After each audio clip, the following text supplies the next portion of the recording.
He is a gospel legend in this country. He has been in the industry for years and years, literally decades. He has been doing his thing. But most people know Ben Githae during the election season when he becomes quite the name, because his election compositions always go viral, and they probably may make his candidate win or not win. It depends.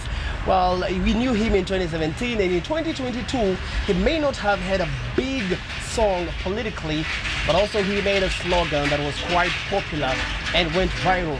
But after the elections, where has Ben Githae gone? What is he doing in his life? And are we expecting another banger in 2027? Because clearly this is the man of the elections. Well, let's get to hear from him about him, the election season, and also about the gospel industry as a whole. My good brother. Yes. Uko fiti lakini. Niko poa sana. Tuarige kuyo kana tuarige zaidi kana tuarige ki. Sio the. Tuchanganye zote. Tuongee lugha zote. I'll be comfortable. It is interesting now to find you. You are a legend. It is really an honor for me to actually sit down here with you and you know, we can have a discussion. Ben Githae amepotelea wapi? Ben Githae yuko. Na ujue ni miezi miwili ambayo tu imeisha. Tukaanza mambo ya uchaguzi. Tukaachana na mambo ya uchaguzi, tukatoka.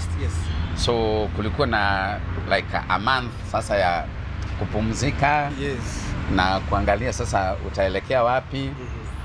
Na you just meditate and think the direction that you are going to take. Na after 1 month sasa tukarudi tu, ama nikarudi tu kwa kazi zangu za kawaida. Kwa ma weddings, kwa rurashio, hizo activities ambazo nimekuwa nimezoea zangu na nimezirudia. Unajulikana sana, of course you are a gospel artist ambaye unajulikana kwamba you know nyimbo zako ukizifanya tu zinaweza saidia a political you know, a politician to get into power. Turudi kidogo pale 2017. Ukaimba Uhuru Ruto tano tena. Alafu ulimba we did elections twice. So you had another song. Wembe ni ule ule. Wembe ni ule ule. Yes, tell me about it. Tell me about that. So after, let me start by saying this. I was working with Uhuru from 2011. Wakati walikuwa wanaenda mambo ya Hague. And hapo ndipo sasa kukaa nikaona sasa pale imefika, lazima tumsaidie. Na kwa sababu walikuwa wanatumia somo yangu ambayo mayani mafataro makwa ndio walikuwa wanaitumia kwa kienda kwa maombi na Ruto everywhere. So na ndio tulikuwa tunaifanya wakati wa 2013 wakiingia. So 2017 nikaona jamaa amekibizwa sana na Raila. Mimi sina pesa yangu, sina kitu yangu ambayo ninaweza msaidia naye. Nini ninaweza msaidia naye? Nikaona ni wimbo. So ndipo nilienda nikatunga wimbo, nikasema Uhuru Ruto tano tena. Si kujua itakuwa imeenda viral vile ilienda. So ikawa mahali pote ndipo inaimbwa. Inachezwa everywhere. Now, after that, Maraga the CJ nullified the elections. And we have to go back to the field to talk to people, to the ground. So nikaona vile Uhuru alishinda raundi ya kwanza, niambie watu itakuwa ni wembe ni ule ule. Vile tulimnyoa mara ya kwanza, tutamnyoa mara ya pili. Na pia tukaenda na tukamnyoa. So kuna mambo mengi ilifanyika in the 5 years.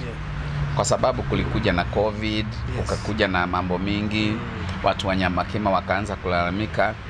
Na all the blame ikiwekwa kwa Uhuru, inawekwa kwa Ben Githae, ndiye alisema tano tena. Unaweza kubuka kuna wakati watu walichelewa kwa curfew, wakashikwa, nikatrend, wakasema huyu Ben Githae ndiye alisema nini, na pia mkaniita, mbona watu wanakublame na ni curfew? Nikasema watu wajiangalie wenyewe, wasikuje kusema Ben Githae. So ndipo sasa nikajiuliza mimi mwenyewe, kabla Uhuru atoke kwa kiti, ni nini naweza kuwa nimefanyia industry ya muziki? Sio Ben Githae, industry. Ikawa sasa kila mtu anasema mlima wote, mlima wote, mlima wote, mlima wote. Watu wa mlima wakaniuliza, Ben, kwani uko na mlima wako? Na ikawa sasa hiyo sasa ndio ina trend mpaka saa hii. So hata saa hii nikiandika kitu kwa Facebook, watu husema mtu wa mlima amekuja. Juzi Mheshimiwa Moses Kuria akaniambia, wakikuambia mambo ya mlima uambie kwa sababu hukuwa na mlima wako, uambie ni mlima wa ugali na ilikuliwa ikaisha. So ndipo sasa nikajipata nimetrend tena na mambo ya slogan ya mlima tena imeenda viral. Unaona? Juu nilikata that is 2021. Oh, last year. Last year. Okay. Unaona? 2022 ikawa sasa mambo ni hivyo, ni mlima na ikawa ndio slogan ambayo inatumika huku ya kufanya campaign. Na mbona huu mwaka au kutoa wimbo, utoa wimbo kwa ulikuwa team gani? Nilikuwa Azimio. Ulikuwa Azimio? Mimi nilikuwa Azimio, nilikuwa na support baba vile nimekwambia, sige betray na sige betray Uhuru na sige betray wale walitusaidia ili tutoke kwa 16%. Mimi ni loyal kwa friendship na niko loyal kwa mtu ambaye amenisaidia kwa kitu fulani. Kwa hivyo sige wa betray. So juu hata ilikuwa ina trend bila a particular song. That ndio maana sikusema ati tufanye wimbo fulani. Baadaye tu niliimba wimbo nikasema we are safe with baba. Naye pia ikatrend. Na sasa wewe ni msanii wa injili. Unafaa kuimbia Kenya mzima, all Kenyans kutoka pande zote. Yes. Wakati unaimba wimbo ambao una support mrengo fulani, how does that affect you musically and your gospel? How does it affect your gospel? Let me first say this. Kenya is a democratic state. We are not a monarch. And huwa tunatatua mambo ni nani atakuwa kwa kiti through kuchaguana. And I have to have a stand, a political stand. And kwa sababu it's not a sin to have a political stand. That is why I will declare it to the people. This is the side that I'm supporting because of these policies. And this is their manifesto. This is what they are promising people. And kama stakiwi nihusike, basi hata kuchaguana ni vibaya. Watu wakuja wakaniambia kwa nini hukuchaguana? Kama nilichaguana lazima nilikuwa na stand. So it's not a sin to have a political stand. But your question is quite good. Ya kwamba ina affect. Kwa sababu 2013 2007 ndipo nilijipata sasa song yangu ya Kikuyu ona gari yane kule moi imechukuliwa na ikaanza kusupport Kibaki, na haikuwa ati mimi nimeitunga ikiwa political. Mafataro nilikuwa nimeifanya ikachukuliwa ikaanza kusupport Uhuru, na sikuwa nimeifanya ikiwa political. Mimi 2017 ndivyo nilifanya for the first time a political song. My colleagues wote walikuwa wanafanya. Hata saa hii 2022 walikuwa wanafanya. Ni vile hazikuwa zinalipuka kama vile zangu zilikuwa zinalipuka. But for the first time niliona ime-affect hii ya 2022. And do you know why? Because Wakikuyu wengi ambao huwa wananipea support walikuwa wamegawanyika. Wengine kwa Ruto, wengine kwa Raila. So kuna wengine ambao wamekuwa wakisupport muziki wangu miaka mingi. Nilikuwa naona tu wananitusi, wananiambia kwanza unsubscribe. Kwanza wewe umetusaliti, wewe umekuwa msaliti. But things change very fast. Juu vile sasa uchaguzi imeisha, wote nawaambia, naona wakiniambia Ben, tunakupenda sana, ni vile ulikumeenda huko na tumerudi. Sasa hiyo mambo imeisha.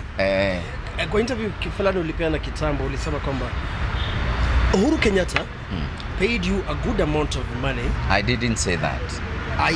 Before I came here to sit with you, I read somewhere. Yeah. I was trying to do a little research. Yeah. You kind of say that I did a research on a very good, reputable website where they're saying, is it true or not true? Maybe they lied. Were you paid to support him in 2017? Let me tell you one thing. Before I did Tano Tena, people knew my potential, together with my colleagues. And at the same time, I was not supporting Uhuru Kenyatta for money.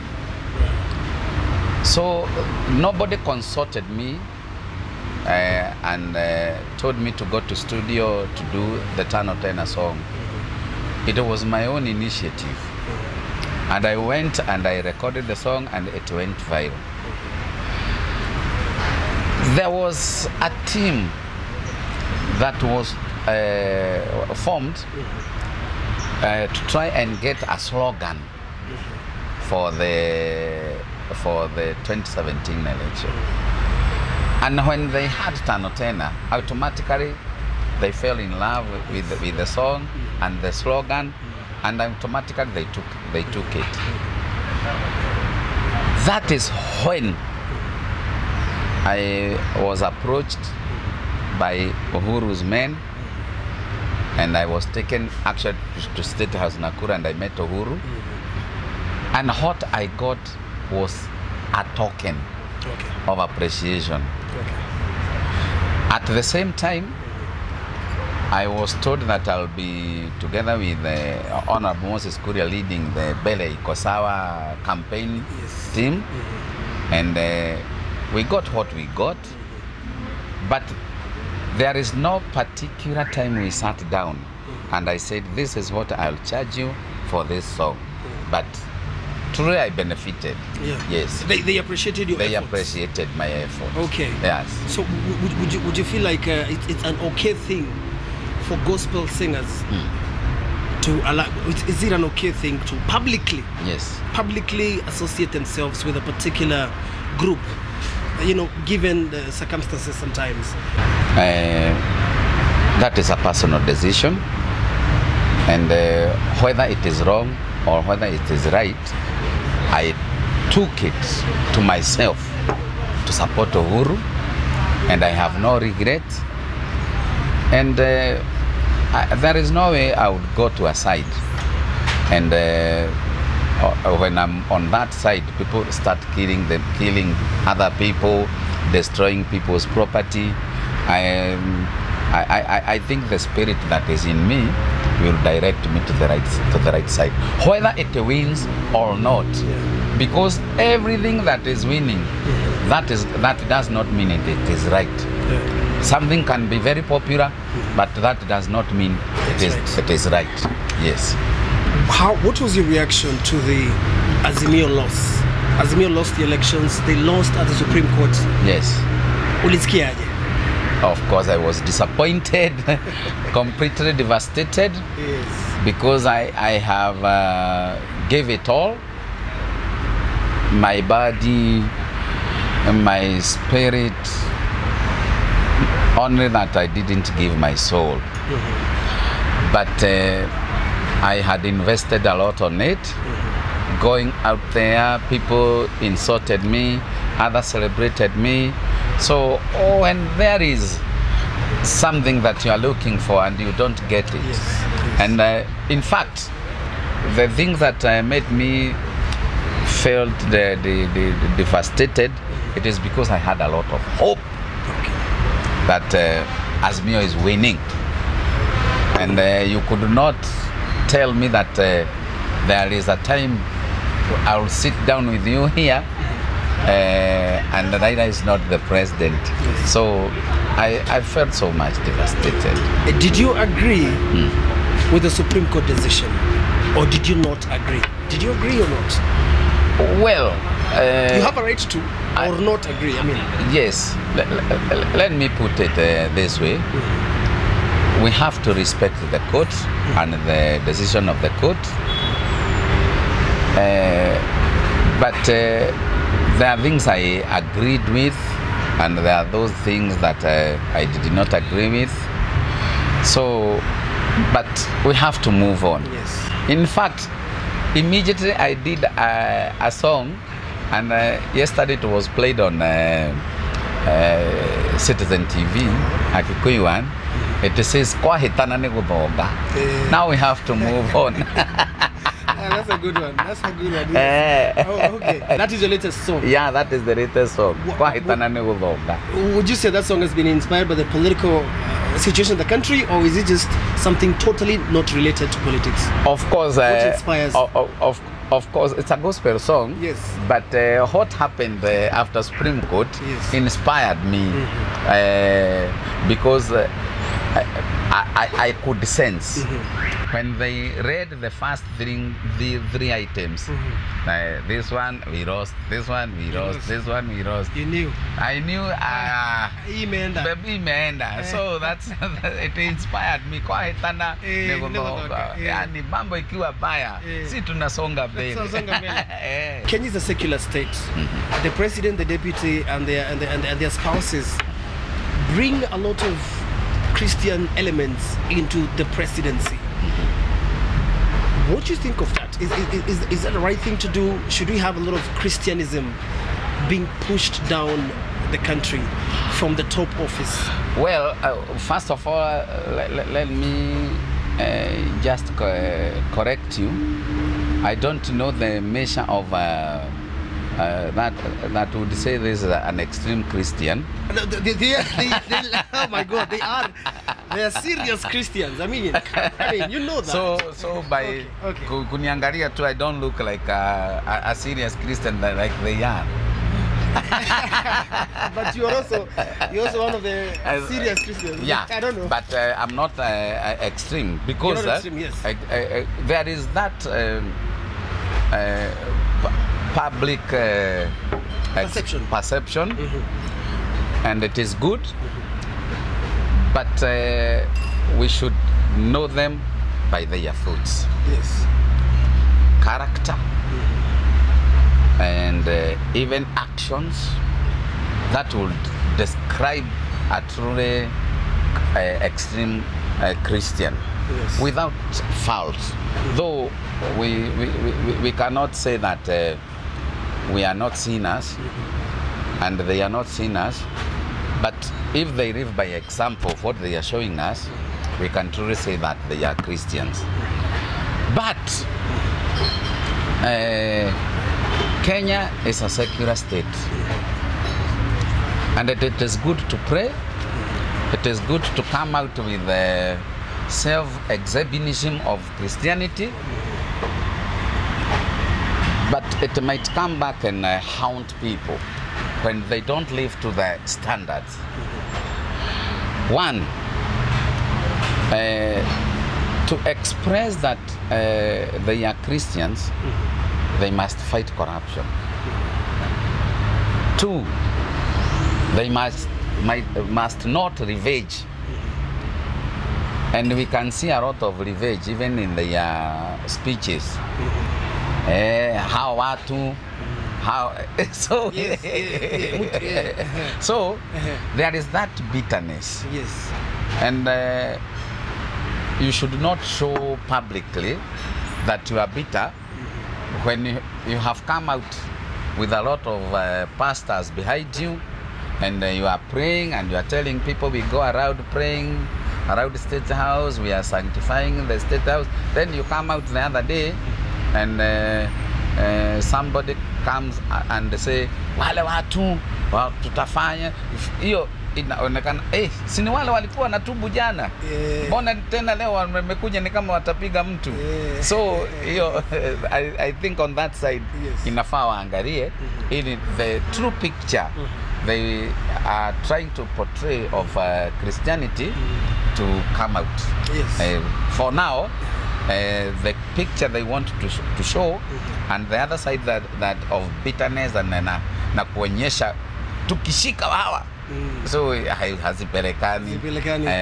Has anyone from the current presidency approached you? Have you had any interaction with Ruto, by the way? Are you close in any way, or Ruto, Gachagua, are you any close? Well, I have worked together with them in the past, both of them, and I was a bit closer to Ruto than Gachagua. But of late, tangu sasa sisi tuamue sasa tutaenda na upande wa Uhuru, hatujakutana mahali, na hata sijui tukikutana itakuaje. So I have kept I have been away for a while kwa njia zao. But tukikutana sijui itakuaje. But as I say, we should move on. Sisi tulikuwa kwa siasa. Si wakituona waseme nyinyi. Si mlisema Azimio sijui nini. Sasa isikue hivyo. They should embrace everybody and all artists, because like all artists, Kikuyu artists, most of them were in Azimio. So they should not be bitter with us. We were just exercising our democratic right. That's true. Yes. We have seen a lot of gospel singers, Kikuyu gospel singers, and celebrities in various scandals. We won't mention names for obvious reasons, but umeona huyu amepatikana na picha zimewekwa kwa mtandao, picha ambazo ni za siri. Huyu naye amepatikana amefanya hivi na vile na vile. Kikuyu industry iko na maneno. Kikuyu gospel industry iko na maneno. Wewe ni baba wa hii industry. What are you doing wrong? Well, let me see this. Kuna wakati nikiwa mdogo nilikuwa nasoma tabloids na grapevines, nasikia mambo ya Diana vile nafuatwa na mapaparazi nini Princess Diana. I didn't know that a time will come in Kenya where people will come to confirm whether the tea I'm taking is actual tea, or I have put some spiked it. I have spiked it with some alcohol or something. And that is now the era that we are living. I can only say that because we can do nothing about it. We should be a little bit careful, and people should remember that we are human beings. They expect us to be responsible, but they should also be responsible with us, because kama ni hizo picha umesema, kama ni kweli zilitumwa, mwenye kutumiwa hakuwa anatumiwa naye atume.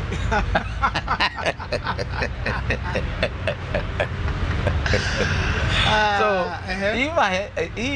kama nimekutrust mpaka nimekutrustia mwili wangu, bona na wewe live to that standard ya trust. Na wewe ujue niko na kitu kako nimeficha hapa, lakini siwezi nikaonyesha mtu. So don't expect me ati mimi nikuwe responsible, and you are not also responsible with me. But because I have also been in a mess. 2019 I had that twin scandal. I was going to ask you about that. And I went through hell. Literally through hell. And I was hopping from this radio station to the other, because everybody wanted to hear the story. And newspapers were writing, social medias, everywhere. But hiyo kitu ambayo nilikuwa nimefanya, hata mwenye kuniuliza maswali wao huwa wanafanya ni zao hazijatolewa, hazijaonekana. Unaona, wale watu wametumia na mapicha huku ni wengi, lakini hawajulikani. Tunaelewana? Maybe hata na wewe unanihoji ushatumia ama umetumia, unaiangalia hivi unache. Unaona? Lakini ya mtu ambaye anajulikana ikienda tu hivi, watu wanaweza hii ndio utia fulani fulani. Yes. Watu wanafurahia na wanasema kwani watu wanakaa namna gani? Lakini ile mambo ambayo na kila mtu hutoa nguo. Ukilala unatoa nguo. Ukienda kwa choo unatoa nguo. So there was nothing special. Yes. There was nothing special. Only that it happened with somebody who is known. I think the standard that you're talking about is you are a gospel artist. You have no business doing what every other person is doing out here. You are a gospel artist. That's, I think, the standard that you're talking about. Well, you have no business doing what every other person is doing, including me. Let me tell you, yes, that is true. Actually, the Bible says that is biblical, because the Bible says that we should not conform to the standards of the world, but we be transformed by the renewal of our minds, and it is the Bible. But attaining that standard, I don't sing gospel because I'm the purest, I'm the holiest. It is only that God has extended that grace to me. That's true. Naona? And He has gifted me with that gift and the talent, and again the ability to write songs. And we have so many people who are not even born again, and they are writing good songs, gospel songs, better than even what Shiraji P can do. Yeah. Or Ben Githae can do. Yeah. But my point is, when my nudes leaks out, it should not be the end of the world. Yes. They will distance themselves. They will distance from your brand. And it actually happened to me. I lost like 2 companies, but the rest still worked with me. Wakaniambia kwani kuzaa ni nini? Unaona? So, and nikaamka, I picked up my broken pieces, and I move on, and that is why we are now here together, and I'm smiling, I'm laughing, and no depression. That so you can confidently say that mambo nyumbani iko sawa sasa. In your home, yes. My home is quite well. My family, my children, and we are fine. Yeah. Okay. As we wind up, which would you tell me are the 3 most popular songs of yours, most requested? Ukienda Rorashio where Dean lazima ucheze those 3 songs. I think Mafataro is one of them. Mafataro is one of them. Like, this is a classic. Mafataro. Then there yes, yeah. Then there is this one. You do have a lot of hits. When I got, then there is Kafakwearia. Nikienda kwa wedding hiyo ni lazima.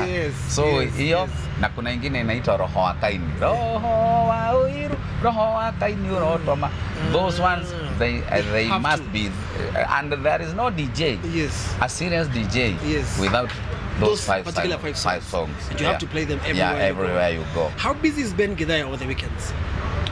As I said, we were extremely busy over the election period. Yes. And I took like a sabbatical for 1 month, and now my tray is full, my diary is full, and every weekend I'm somewhere doing a gig. That's interesting. Yes. I want you to look at the camera, yes. And you have the wimbo wako nikumbushe ni twaje mwisho hii. Atawadhoka? Kwa hetana ni guthoga. Kwa hetana ni guthoga. That means what? That means when you fall down, you have to rise up, move on, pick up your broken pieces, and don't look back. Kwa hitana ni guthoga. Mambo ikiharibika, unaamuka na unasonga. Give us those 2 lines of that song. Kwa hitana ni guthoga, mathabu mahitana ni guthonga, wina mwathani rucio ni rwega gukira umuthi. And that is the legend himself, Kikuyu man, Mr. Ben Githae. We have him today with us, and it's an honor to actually hear from a man as wise as he is. See you next time. Asante sana. Thank you so much.